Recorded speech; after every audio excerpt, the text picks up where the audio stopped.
प्रिय बहनों और भाइयों, भांजे और भांजियों, नमस्कार। कोरोना वायरस ने एक अभूतपूर्व संकट मानवता के सामने खड़ा कर दिया है। हमारे यशस्वी प्रधानमंत्री श्रीमान नरेंद्र मोदी जी ने समय रहते संकट को पहचाना और इस संकट से बचने के आवश्यक सभी प्रबंध किए। उन्होंने लॉकडाउन करने का ऐतिहासिक फैसला किया। पिछले 3.5 महीने में हमने भी आपके साथ मिलकर कोरोना वायरस के नियंत्रण में कोई कसर नहीं छोड़ी। हर संभव उपाय किए। लॉकडाउन का बेहतर पालन हुआ। इसलिए वायरस का संक्रमण नियंत्रित कर पाने में एक हद तक हम सफल हो पाए। मध्य प्रदेश की स्थिति अन्य प्रांतों से काफी बेहतर है, लेकिन लॉकडाउन अनंत काल तक नहीं चल सकता।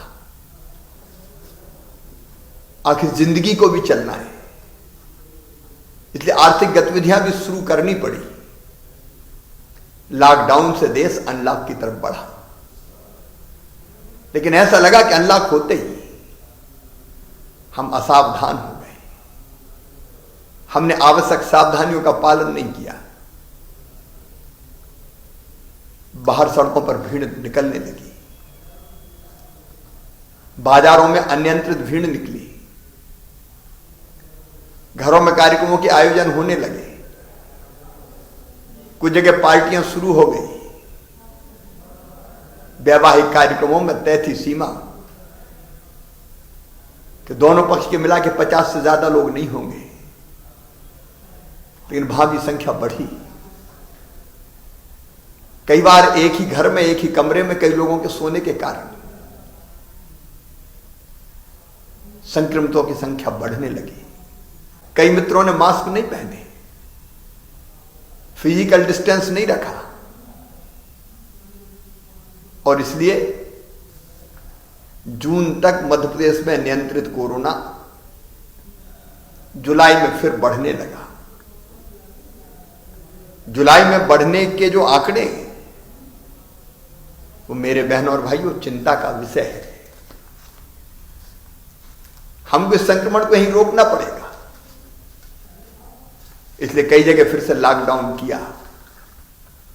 मुरैना, ग्वालियर, सिरोंज, नसलागंज जैसे कई कस्बे हमको फिर से बंद करने पड़े, नगर हमको बंद करने पड़े, क्योंकि संक्रमण की चेन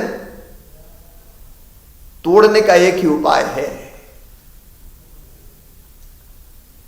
लॉकडाउन, दूरियां बढ़ा दो। या तो हम सावधानियां रखें, और सावधानी नहीं रखेंगे तो अनलॉक से लॉकडाउन की तरफ जाना पड़ता है। अपनी राजधानी भोपाल में भी 24 जुलाई को रात 8 बजे से लेकर 4 अगस्त के सुबह 5 बजे तक लॉकडाउन का फैसला किया गया है। यह फैसला जनता की जिंदगी बचाने का फैसला है। लॉकडाउन के दौरान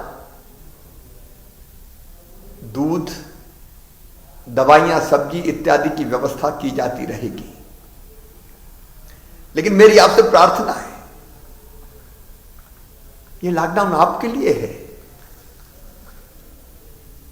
आप इसकी गाइडलाइन का पूरी तरह से पालन करें। अपने लिए, अपने परिवार के लिए, अपनों के लिए, अपने समाज के लिए, अपने शहर के लिए। और कोई उपाय नहीं है मेरे बहनों और भाइयों। और यह भी सही है कि हम अनंत काल तक, अनिश्चित काल तक जारी नहीं रख सकते। अर्थव्यवस्था की कमर टूटी हुई है, लंबा बंद चल नहीं सकता। और इसलिए जरूरी है कि हम सावधानियां, सतर्कता लगातार जारी रखें। प्रधानमंत्री जी बार बार कह रहे हैं, मैं भी आपसे निवेदन करता हूं, बाहर अनावश्यक रूप से बिल्कुल ना निकलें। जिन शहरों में प्रदेश में लॉकडाउन नहीं है वो भी अनावश्यक रूप से ना निकलें। आयोजन, पार्टी, बाजार की भीड़, इससे हमको बचना ही पड़ेगा। इसलिए मेरे बहनों और भाइयों, 15 अगस्त का कार्यक्रम भी हमने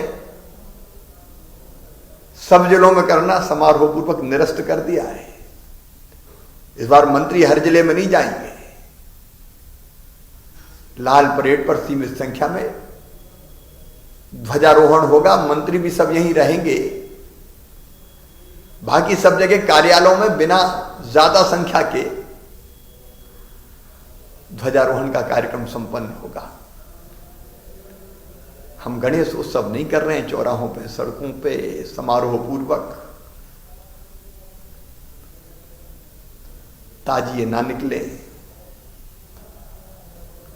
बाकी धार्मिक उत्सव भी ना हो, घरों में करें।